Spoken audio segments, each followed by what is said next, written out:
Depuis 8 mois, Sofia Muntassir enchaîne les concerts à un rythme effréné. Dans quelques heures, elle se produira dans ce Zénith, à guichet fermé.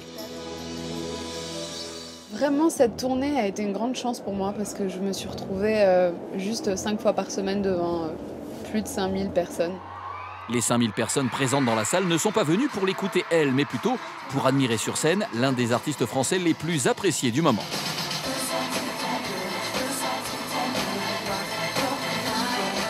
Vous l'avez compris, Sofia Muntassir travaille en tant que choriste pour Matt Pokora. Elle se trouve donc sur scène, mais en retrait derrière la star. Être choriste, c'est mettre son talent au service de l'autre. Chanter sur les plus grandes scènes sans jamais être reconnu dans la rue. Un métier parfois ingrat pour certains qui peut devenir un formidable tremplin. Sheryl Crow, Lam ou encore Daniel Balavoine, ils ont tous chanté dans l'ombre de grandes stars avant de connaître le succès par eux-mêmes.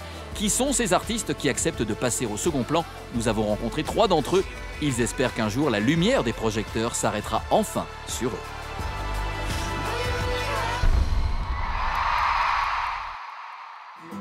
Vitry-sur-Seine.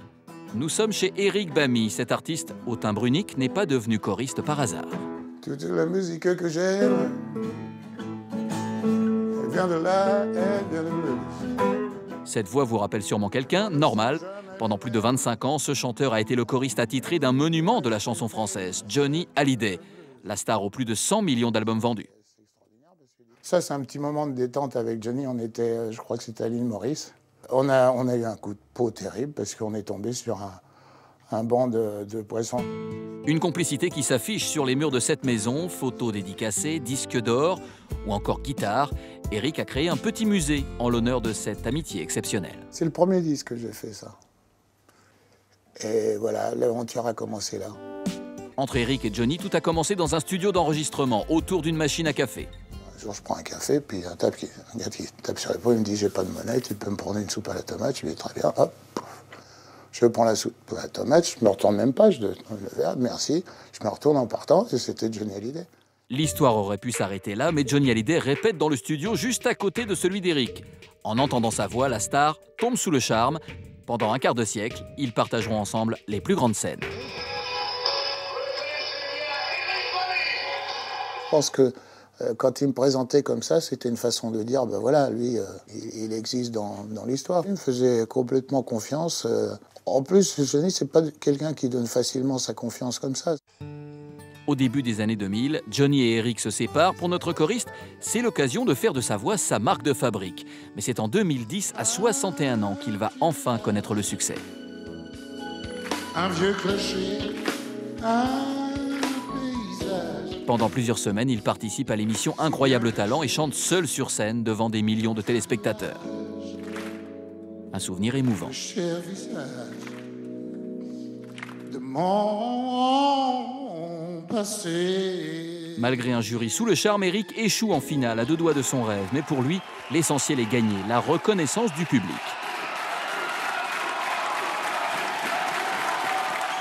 La popularité, elle est extraordinaire, parce que d'un seul coup, quand les gens vous aiment, ils vous aiment. Et je trouve ça attendrissant. Et d'ailleurs, je vois bien, j'étais bouleversé, moi. La popularité, Sofia espère la connaître un jour. À 24 ans, elle a déjà un CV bien rempli en tant que choriste. Elle a collaboré avec Corneille, Amel Bent ou encore Yannick Noah. Pour Matt Pokora, ce n'est pas parce qu'on chante dans l'ombre d'une star qu'on n'a aucun talent, bien au contraire. Ce qu'on demande à des choristes, c'est avant tout de chanter superbement juste et droit. Enfin, moi, je trouve pas que ce soit un métier ingrat. Et quand on est jeune comme Sofia, enfin, je pense que justement, c'est une belle expérience de commencer, enfin, en tout cas de rentrer à grande échelle dans le milieu par ce genre de tournée. Ça peut être super intéressant. Le métier de choriste demande rigueur et maîtrise. Il faut accompagner la star sans jamais lui voler la vedette, pour au final passer totalement inaperçu. Alors, si je vous dis Sofia, est-ce que ça vous dit quelque chose? Sofia de la star. Une danseuse. Ou presque. Moi, je trouve qu'elle chante bien. Elle a une belle voix. Une voix que Matt remercie chaque soir en fin de concert. Pour ça, je vous demande d'accueillir comme elle se doit nos 2 charmantes choristes, Anissa et Sofia, s'il vous plaît, faites du bruit.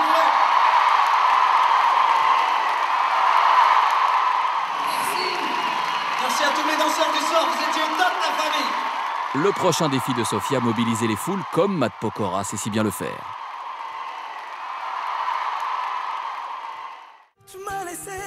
Axel Tony, lui, est en passe de réussir ce pari.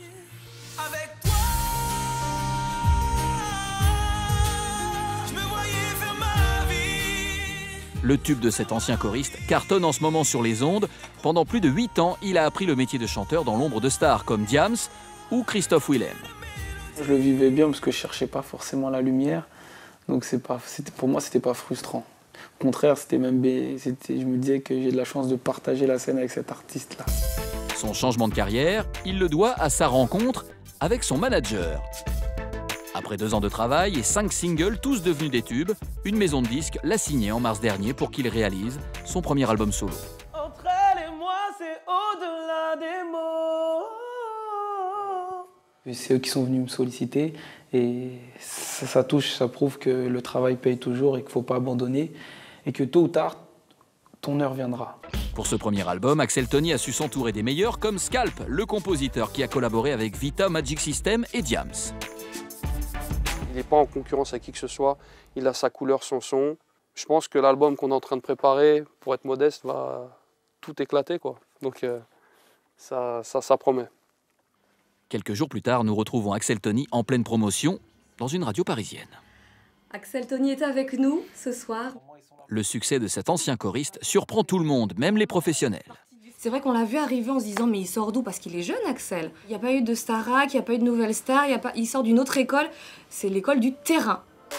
Le disque d'Axel sera peut-être l'un des grands succès de l'année 2013. Finalement, de l'ombre à la lumière, il n'y a parfois qu'un pas.